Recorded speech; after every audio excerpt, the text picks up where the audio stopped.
the way I would frame to start is just to say that this year in 2025's budget, we're still moving and into post-COVID realities. That's the way I would summarize. We're experiencing general cost inflation that all of us are familiar with in our everyday lives. Upward pressure on wages, which we all are familiar with as well. And in the church, meaning the wider church, we have a number of challenges that are shared among the wider church. So, for example, a lot of churches are trying to wrestle with how to continue to present remote opportunities and potentially grow membership outside of those who come to services, and also how to re-engage folks who may have moved away from the church during the COVID years. And finally, here at the Cathedral, we have specific new costs and opportunities related still to living into the property that transformed so much during the COVID years. So, moving quickly into the income side to start with, okay, I got it. This graph tells you about the annual giving for the operating budget that's expected for 2025. And giving is only 57% of the total income expected. We are budgeting for $2.1 million in income and transfers. So be aware of that we have a number of funds that we account for outside of the operating budget, and so we benefit from being able to draw resources in to supplement the current income that we have. We did have $2.031 million for 2024, so that increases about 5%. The percentage of the graph that is giving, which is the blue and the kind of rust colors, pledge and plate and other contributions, that totals 57%, is probably coming down little by little each year. I think we might have been over 60 last year, or at least 2 years ago, and now it's less than 60%. And one reason, we do have strong stewardship. We are continuing to maintain or incrementally grow both the number of households that contribute to the cathedral, as well as the annual commitments from folks. But the challenge is that overall, giving in the church is flat. So essentially, those who work in philanthropy will tell you that the churches are gathering about 2% of overall philanthropy in the United States, and that also has held flat. So as an industry, as it were, we've had a hard time figuring out how to get folks to commit more, get more people to commit, etc. And also, on an annual report of philanthropy this year, it was stated that about a third of churches are in danger of closing in the next 5 years. So we're not them, thankfully. We are holding grace and prayers for all of the churches that are not in as advantageous as a position as we are here at the Cathedral. And that includes many churches in our diocese. So what I would say is that through the work of both our LLC and continuing generous gifts to our bequests and other gifts to our that have grown our endowment funds, we are able to use a significant amount of resources that were given in prior years or accumulated in prior years to supplement our current income, and do that hopefully in a sustainable way going forward. We're also grateful for growing facility use income. So our staff has done a really great job of continuing to figure out how to take advantage of opportunities of both our internal use and community use of spaces like this Guild Room that we enjoy so much. And we will have a little bit of pressure on that as we start into construction for the new music center, but continuing to grow that engagement with the community also ends up generating income. The one thing I would tell you about the transfers, which is the last item on the legend, is the extraordinary draw from enduring funds. So what we seek to do each year when we're working on the budget is to balance the budget with having what we think the operating expenses are going to be, and then have that balanced against current income sources and regular draws from the LLC and from enduring gifts. And the regular draws means it's a sustainable draw, which from endowment would be 4 to 5% per year. When we cannot balance the budget, it is our practice to identify other sources of money in order to present a balanced budget to the annual meeting, to the congregation. And this year, that extraordinary draw that was needed was $185,000, thereabouts.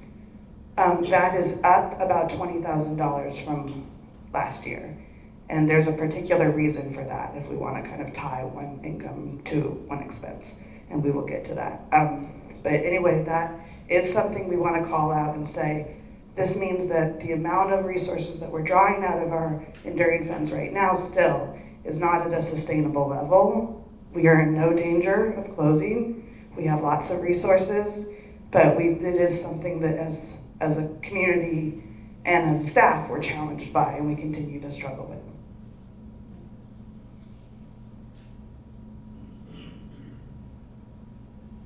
Now we're going to go on to the expense side.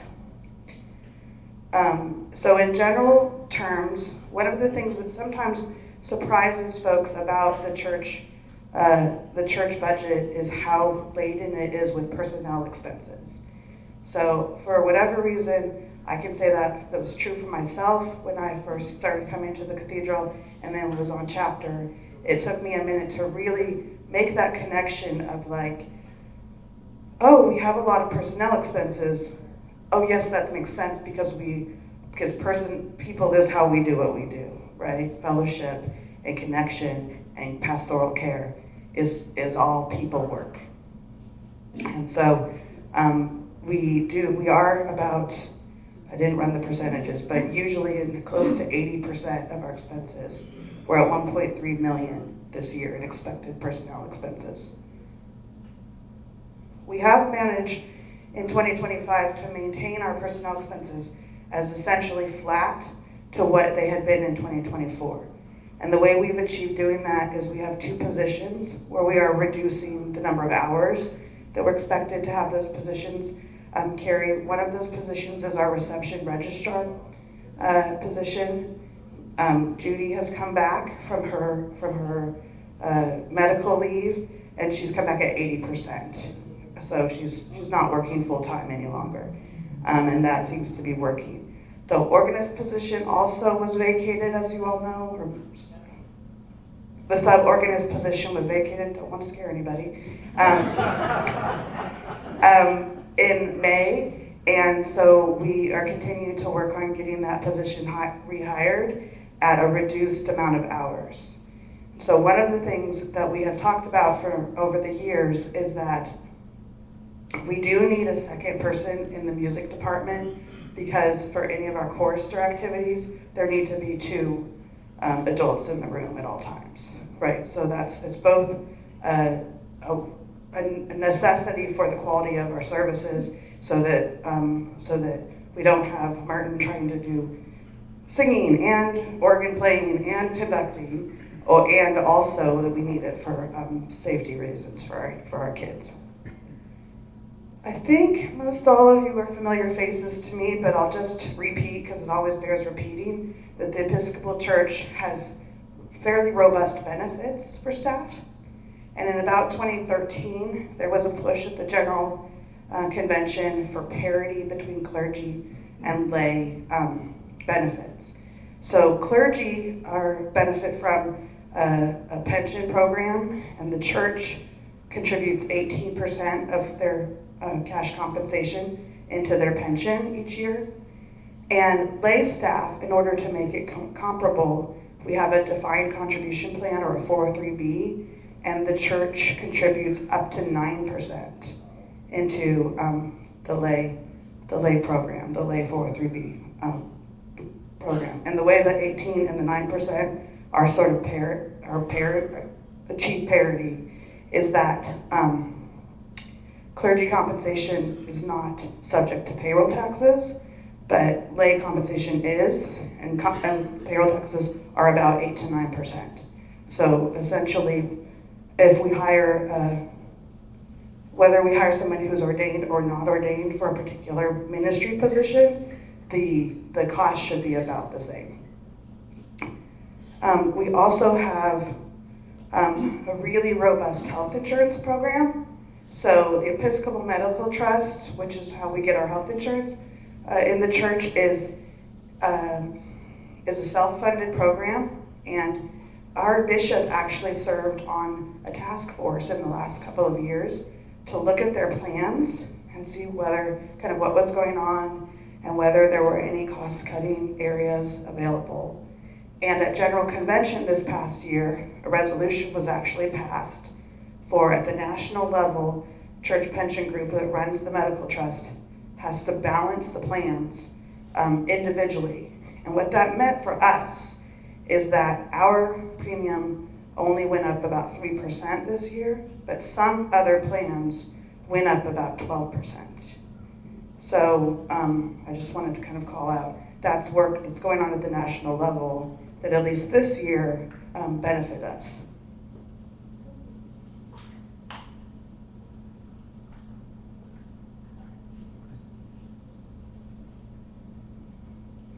This slide is for folks who like to look at the numbers all together. The others were for the folks who like the pictures. And so this is how the budget balances or lays out by income and expense area. And I think I would call your attention for purposes of the moment to look at the percent variance column on the right to get a sense of sort of what's changing from 2024 to 2025. As I previously noted, we are expecting more facility use income, so that's up 32%. We also are using more from enduring gifts and as an extraordinary draw, so that's up 19%.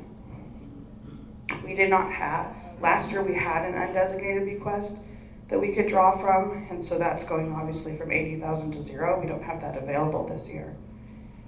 And then, just as a tangent, the last income line is transfers from special funds. And as I said, the operating budget is not the whole of our financial story.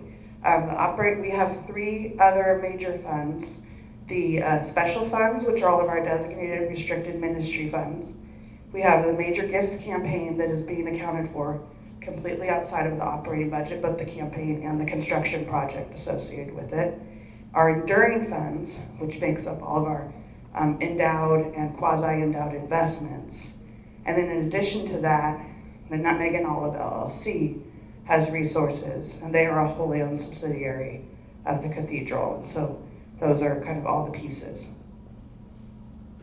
As it pertains to the special funds, when folks make restricted gifts, for example, like to Friends of Cathedral Music, those resources go into a fund or are set aside into a separate bucket called Friends of Cathedral Music, so that we can account for them in a way that makes clear both to anyone who wants to see and our auditors that we are managing all of the funds in conformance with donors' expectations.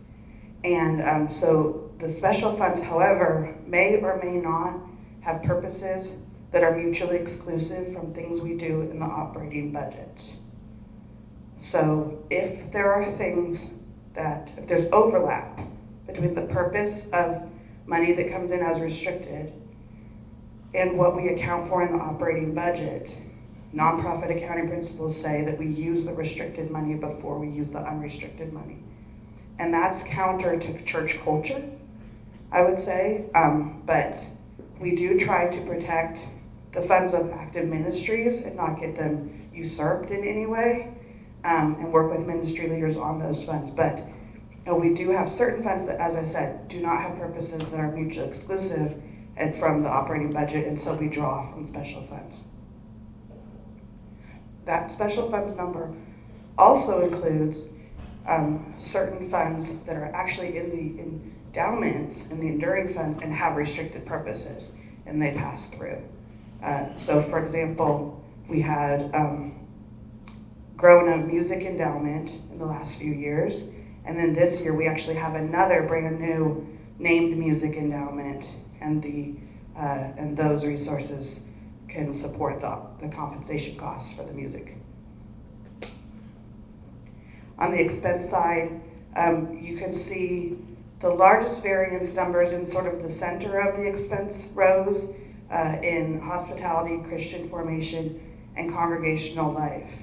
And what I would actually explain about that section is that in working with the team, the staff team, we have made an effort to reorganize and reclassify some of our activities. And specifically, I would draw your attention to Christian formation. A big thing that our Christian formation director was doing this year is growing the community dinner project. And we talked during the budget process about that those expenses are not really formation, really Christian education. They're more congregational life, congregational engagement. And so we're building, I'm excited actually that we're building more and more capacity for team activities and teamwork within the staff, and then in support of the congregation.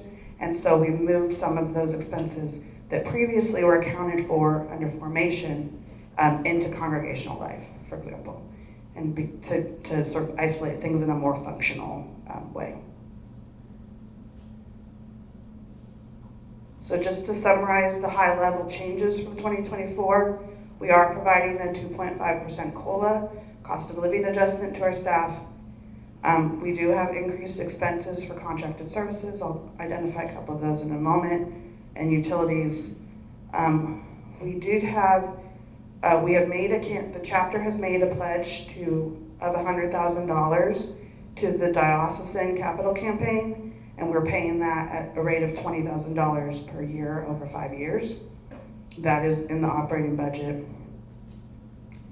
And then I'll speak a little bit later about what's going on with music staffing. Okay, just to break it down into department by department, I'm going to try to go through these a little bit quickly so that we can leave time for questions. I wish there was a clock, like, right? Okay, probably I'm not the first one to say that. So I think it's okay, never mind. So anyway, so worship and liturgy. So what we're going to do on these slides is we're going to show allocated personnel time and non-personnel expenses for a total expected cost of each department. When we're doing reporting on an audited basis, we do present expenses as functional, which means that you have not only your direct costs of doing a particular ministry or program, but you can allocate other expenses over multiple purposes.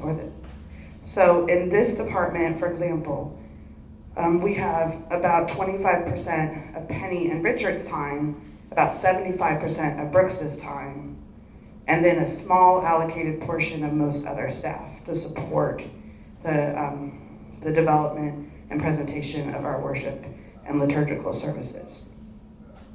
The non-personnel expenses are pretty similar year by year. Those will be candles, flowers, wine, wafers, the supplies for worship. Also, any special service costs, like when we have the Palm Sunday, when we have the samba dancers, or when we bring special music in for the blessing of the animals so that the organ doesn't scare the dogs, like that stuff. And then also, I know we have tried over the year to manage our copy costs. And we also internally have tried to track our copy costs, copying and printing costs, so that we can see what's really going on. I think we can all just experientially know that as a church, our biggest expense for copying is for our worship bulletins. And so we do allocate 2/3 of the expenses for our printers and copiers to this department.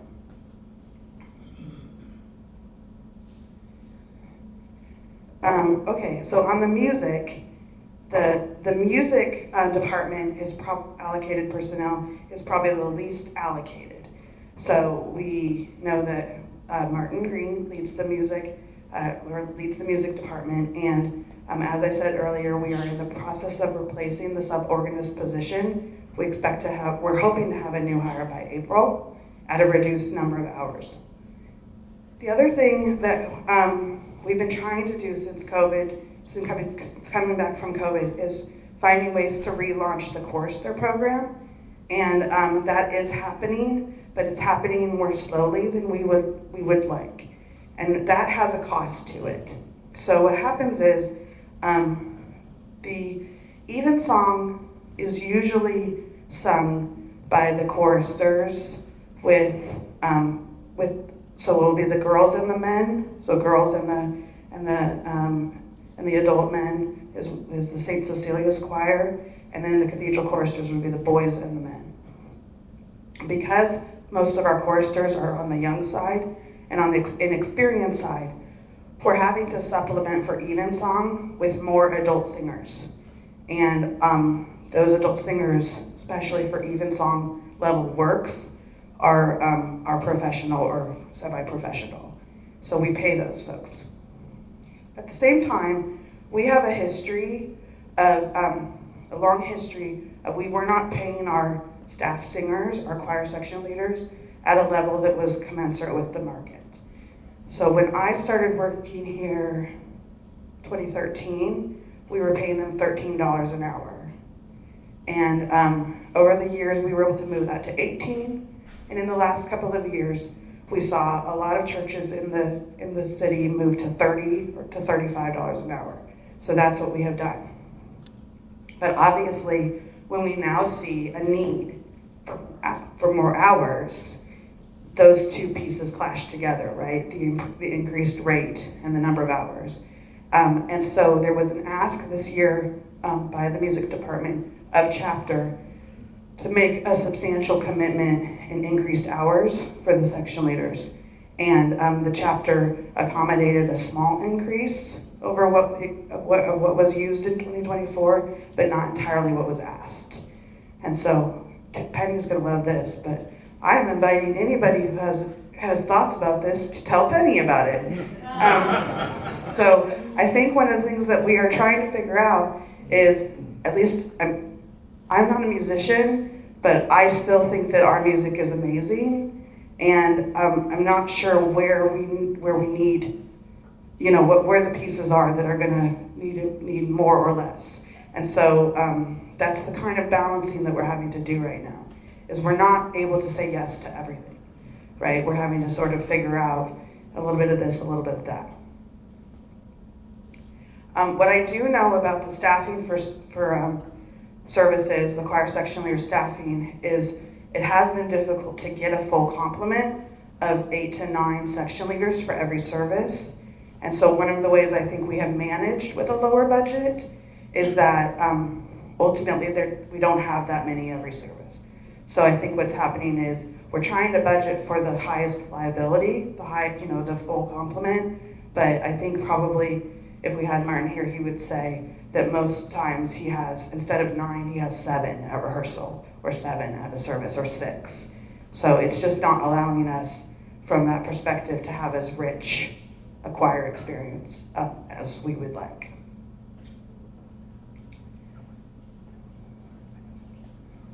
Okay, on outreach, we do a lot of outreach that's outside of the operating budget. In part, this is by design, and in part, this is a matter of circumstances. Some people have sensitivity to how much we have common life share, which is the amount we pay to the diocese, to sensitivity about paying into the diocese a portion of our income. Maybe less here than other churches. That might be true. Anyway, one of the ways that you can, so sorry about that. One of the ways that things that is excluded historically from the calculation of common life share or diocesan assessment is outreach performed outside of the operating budget. If you perform it in the operating budget, then you have to include it, which seems a little weird, but That's church accounting for you. Anyway, so we have a lot of outreach that's done outside of the operating budget, and we are able to do that because we have multiple endowments that are specifically for outreach. And so, for example, our outreach special fund receives about $30,000 a year into from our outreach endowments. And so that's a big way that we fund outreach. The other thing, the reason that we'll never have in our operating budget a representation of our commitment to outreach is that accounting for fundraising activities that are for another organization aren't treated as income and expenses to us. So I went ahead and looked up how much pass-through fundraising we as a community did this year, and it was $57,000 in direct, where we collected money for another organization and then passed it through to that organization. And that $57,000 is accounted for, but not as our income or our expenses. So be aware that that's happening and that's there, but it just doesn't show up in the operating budget in a way that represents our missional focus on that.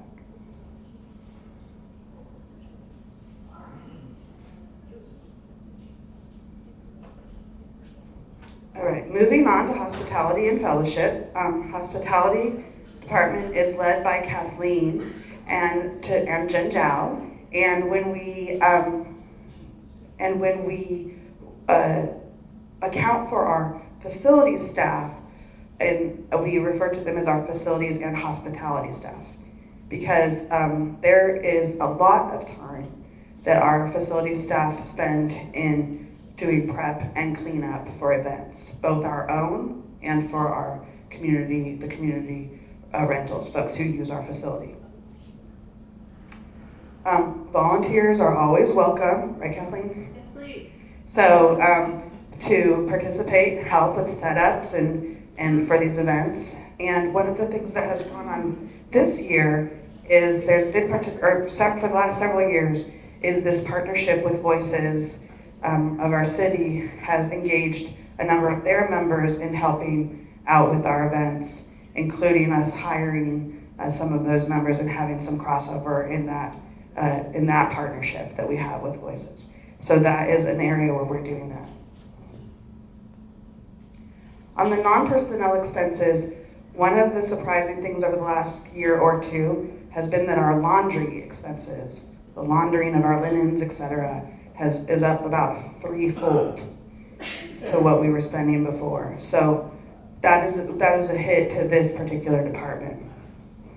But in this area, we're accounting for coffee hours and receptions, primarily that are not specifically associated with a congregation building event. So again, this is a kind of an art, not a science, in terms of we're always managing in these departments what is the focus of the activity as well as who is responsible for it, so that we can be reporting and working with the department heads and they can have accessible information about their events.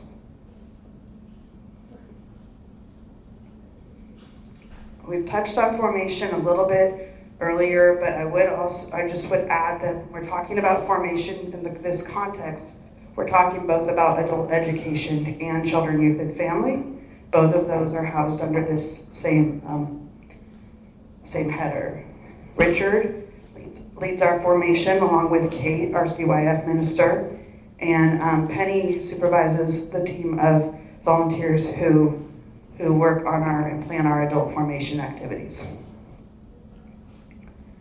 On the non-personnel side, as I said before, we've moved some of the expenses to congregational development. We're also trying to target exactly how much we pay in honoraria each year, and it just happens that there are a number of folks who will volunteer their time and not ask for an honoraria to come and speak. So that helps us keep those expenses down. And again, what we're looking to do here in this department this year is isolate the costs that are associated with providing education, Christian education, to to our community and to rather than all of the activities that the children, youth, and family might be doing. I'll give you an example. So trunk or treat is one. We do trunk or treat every year, and that's very focused on families, but it's also a community building rather than an educational event. So we've moved that to congregational life as an example. Congregational life, the big one. So, okay, so what is congregational life? Anyone? No, I wasn't giving you opportunities before, so why would you start now, Erin, halfway through? So under congregational life, we have a number of sub-departments, and this includes congregation building annual events like Pride, member incorporation activities, the community dinner project I mentioned before, we've put in this area because it's member incorporation, small group type work. All of our communications expenses are here, so including our AV system.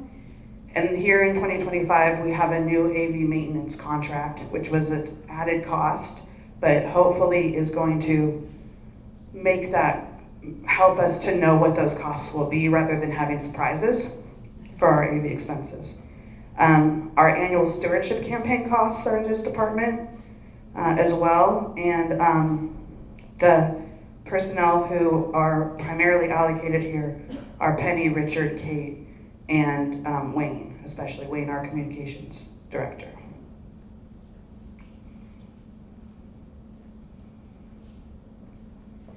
Buildings and grounds is obviously how we take care of all of our facilities here. And I have one church I work with who treats their building, in their annual report, treats buildings and grounds as stewardship, which I find interesting and felt a little like what is happening when I first saw it. But creation care is stewarding our physical space and our resources. And this is part of what I think we actually, now I'm on a soapbox. Okay, so like we in the church have these little corners of the world, right? In these wonderful buildings, we hope historic buildings that are worth taking care of and worth saving as expenses of real estate and everything, continue to rise. One of the things I think that is happening in the church is that to the extent church continues to be a place that people go and people connect with, a physical place, communities, our congregations, ourselves, need to make sure that we are aware, the eyes open about what the costs of that will be. And I say that because some places, the costs of the facilities get sort of kind of like, downgrade. They get sort of treated like, well, I wish my pledge dollars went more towards outreach or more towards whatever, rather than the boring stuff like utilities. But there are a lot of these kinds of expenses that we have that are not optional if we're going to continue to be doing church in a place. So I'm coming off the soapbox now. Okay. So our costs for facilities management have gone up in the last couple of years because our square footage has gone up quite substantially. And we have new systems and new buildings that we are continuing to try to live into and figure out exactly year by year what it takes to take care of these facilities. So one project we had this year, for example, is that we saw electricity costs, specifically in the offices in the new building, going up, and Jen and Kathleen worked with our AC folks to figure out how to manage our thermostats in a way to try to keep those things under control. Another area is our elevator maintenance. We now have 3 elevators that we are managing rather than just one as we had before. And this year also, we have incorporated a new HVAC maintenance contract, which is more expensive than you might think because we have high-end facilities, we have high-end equipment, and there's only so many vendors who can work on that equipment.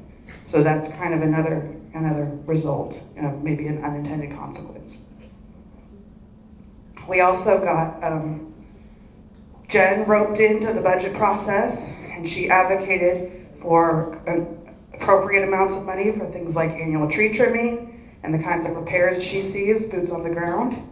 And we are also trying to make a big push toward formalizing and digitizing the process for facility rental and calendaring. So the blue sheets, are we still using blue sheets? Oh, no. No blue sheets. So many of you remember the blue sheets. We're leaving that behind. So there's some cost to the calendaring software and getting that going. Under administration, this is like the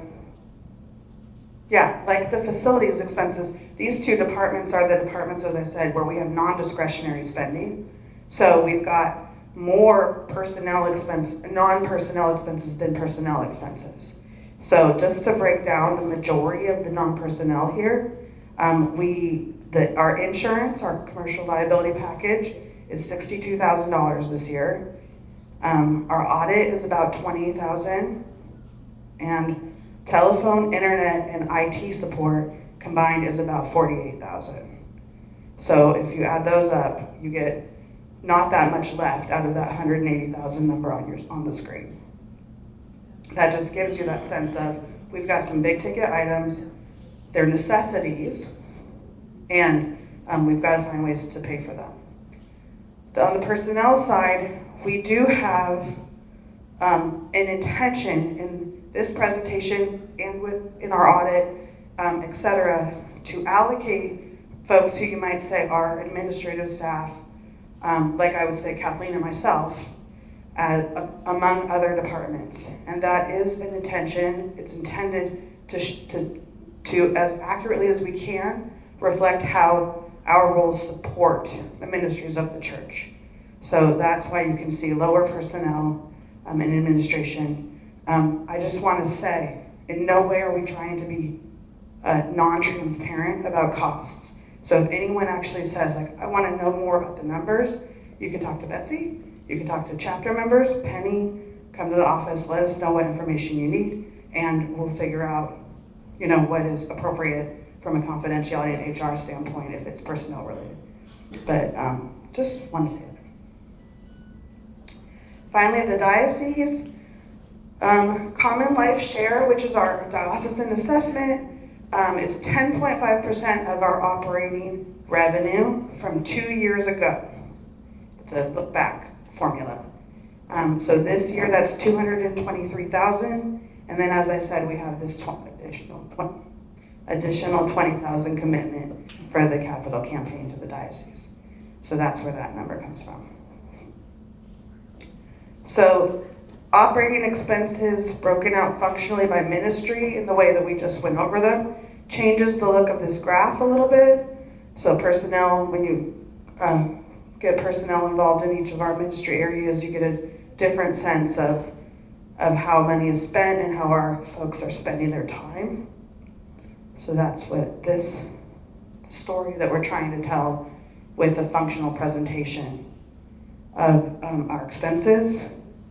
And finally, if you have questions about Cathedral or LLC finances, feel free to contact Betsey, our fearless leader, and myself, or Wes, our amazing bookkeeper, who we've had for a couple of years and we could not do without. Thank you. Now for questions. Did I leave any time? 18 minutes. Okay.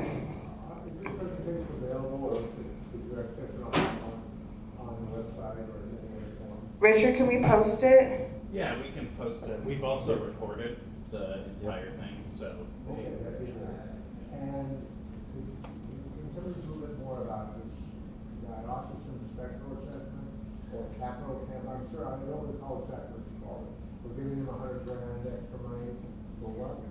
Yeah, so the diocese is in the midst of a capital campaign of their own, and they're doing church. I think they're focused on church plants And the orphanage in Mexico. and the orphanage in Mexico. Thank you, Richard.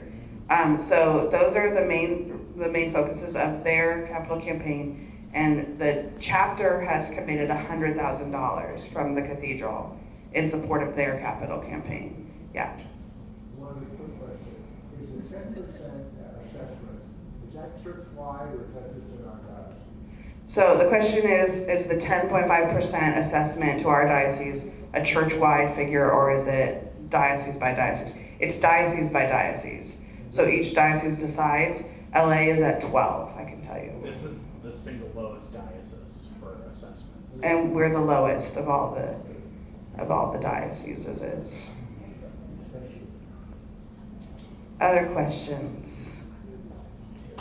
Yes. What about the capital program? Hello? What about the capital program for the music rehearsal space?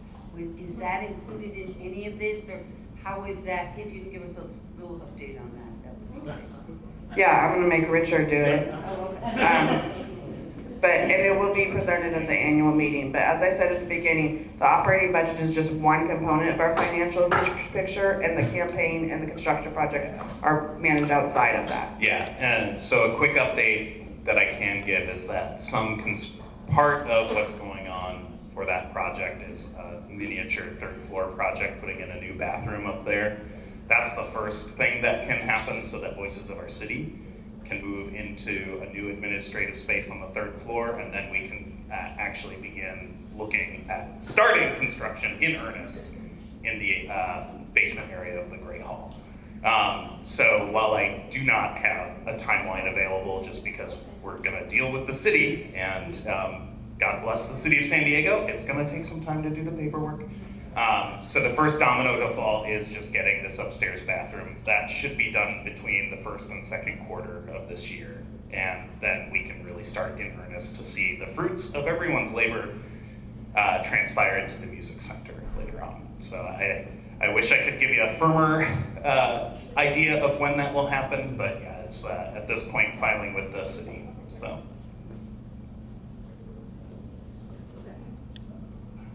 Other questions? Yes.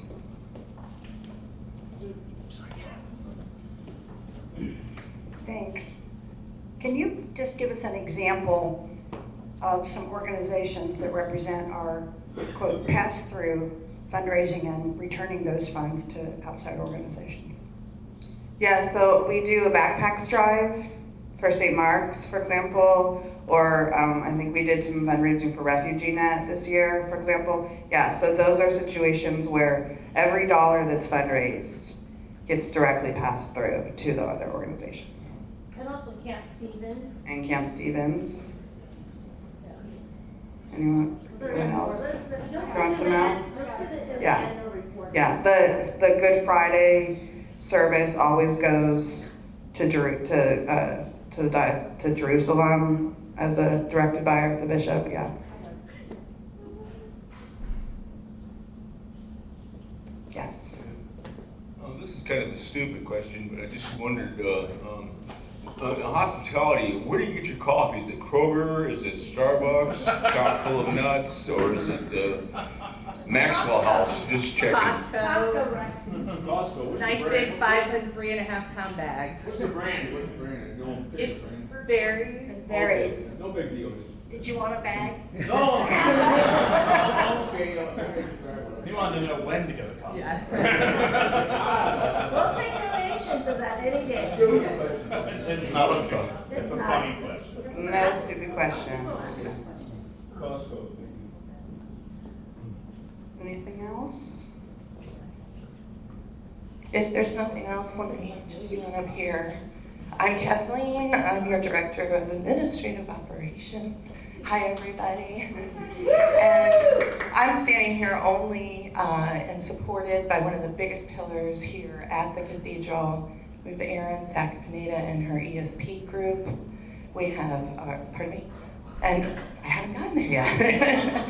Give a girl a moment. So I just want to say Erin's been associated, she mentioned, since 2013 here, and her work has been just transformational. So I just want to first of all recognize Erin and her team and ESP. Just the strongest for us, so thank you. Now I'm going to say, I want to just gratefully acknowledge our amazing treasurer, Betsey Monsell,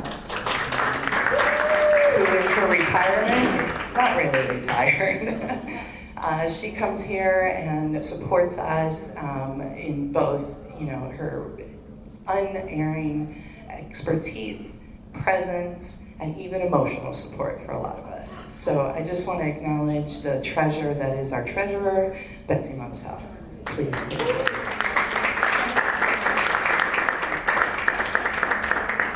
Not standing here with us today is our newer, and that's only after a couple years, that's how we work here institutionally.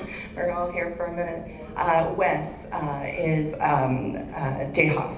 Is what started as our bookkeeper, and now we've elevated, because his expertise has escalated, to accountant. And he's our on-staff, on-call, on-person here at the Cathedral. And Wes's ability to develop systems with us has really been a huge asset to our organization. And it's escalated us from something of a parish church up to more professional, corporate style, AR and AP customer service, and doing the collections and the billing and the letters of agreement for our event work that has grown and has been a significant add to our operating income. So I want to just acknowledge Wes here as well today. A very quick shout out, and always a request for volunteers. We have our wonderful money count Mondays, wonderful group of people who come in, give their time, and make sure that we're accurate and accessing our assets that come in every week. So, and shout out to our money counters, yay. And that's it for me, thank you so much. Other questions? Thank you all for coming. Thank you, Erin. And so, we remind you, so next week,